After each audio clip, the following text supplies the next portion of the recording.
Hello, lovely people. This has been a topic I've wanted to chime in on for a while now, but I couldn't really figure out an angle on it, mostly because I didn't really understand it and I didn't take any time to try and understand it. Shit, ain't nobody got time for that. But I've done that now, so I'm going to give you a quick rundown of what happened. Basically, last summer, Jimmy was eligible for a 2 year extension that the Miami Heat didn't offer him. This made Jimmy big mad, and he apparently told Pat Riley that he wanted to be traded. Fast forward to earlier this year, after an ass whooping from the Pacers, Mr. Buckets made his desire to leave about as clear as one possibly could publicly. This obviously made Patty Cakes big mad, so then he suspended Jimmy for 7 games, saying he was displaying a continued pattern of disregard for team rules, insubordinate conduct, and conduct detrimental to the team. Whatever that means. He returned only to be suspended again shortly afterwards because he missed a team flight. Then he was indefinitely suspended with a minimum of 5 games after he walked out of practice when he was told he'd have to be coming off the bench. Now that you're all caught up to speed, I'll be honest with you. I haven't really seen anyone defend Jimmy, which kind of surprised me. The general sentiment seems to be, well, the Heat kind of maybe aren't great, but Jimmy bad.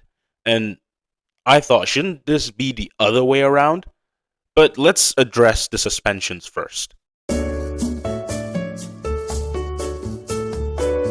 The first regarding his comments. Now, personally, I don't think a player should be suspended for speaking his mind. This is why the NBA has some of the most boring press conferences ever. It's a snooze fest.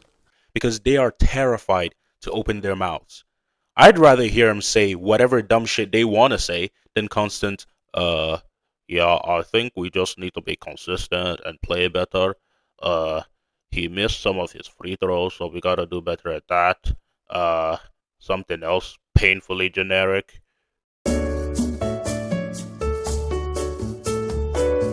His second suspension, I would urge you all to refrain from making any hasty judgments.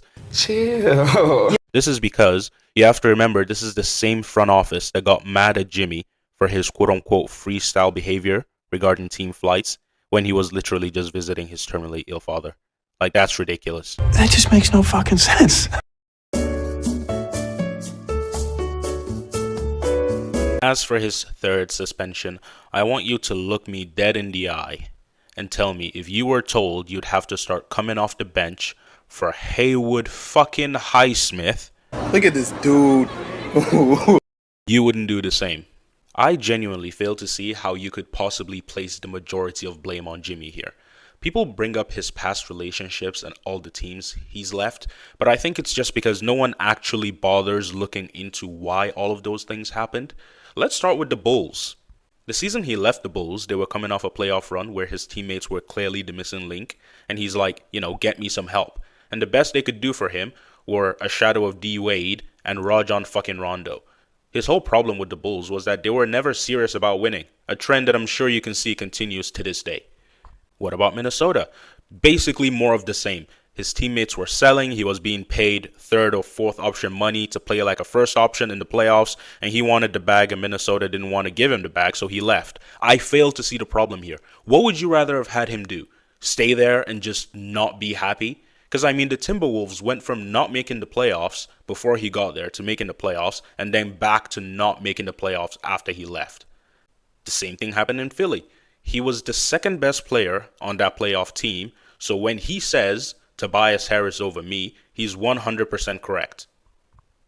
So, he moved on to the Heat, where he found the culture he so desperately craved, and then led them to multiple fortuitous situations. But they fell short of a championship he most certainly deserved, simply because he did not have the right personnel around him. He got the money he wanted, but the Miami Heat and the 5 years or so that Jimmy has been there have made not one move that got Jimmy any closer to a championship. When he asked for help, what did they give him?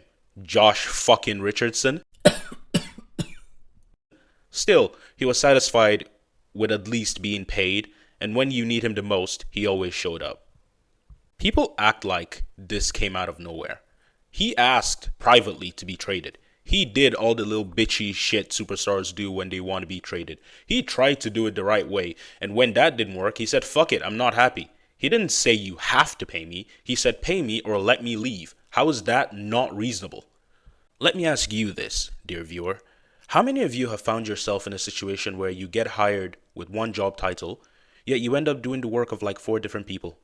If you could be paid more, would you not ask for it? And if your job refused and you knew there was someone out there who was willing to pay you, would you or would you not try and get the bag? This is a man that was abandoned by his father and kicked out of his house at the age of 13. He came from nothing and has a family of his own. He has mouths to feed. My principle, I like to think that my principles are not situational.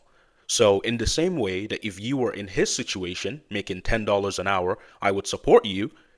It doesn't matter how much he's making, 50 million, 10 million, 100,000, 50,000, 1,000. I don't care. Because the same principle should be applied consistently. And if you would apply it in any other situation, but because he makes more money, suddenly you don't think that applies, then maybe you should reconsider why you think that in the first place. But that's just me. Maybe I'm missing something. If I am, let me know.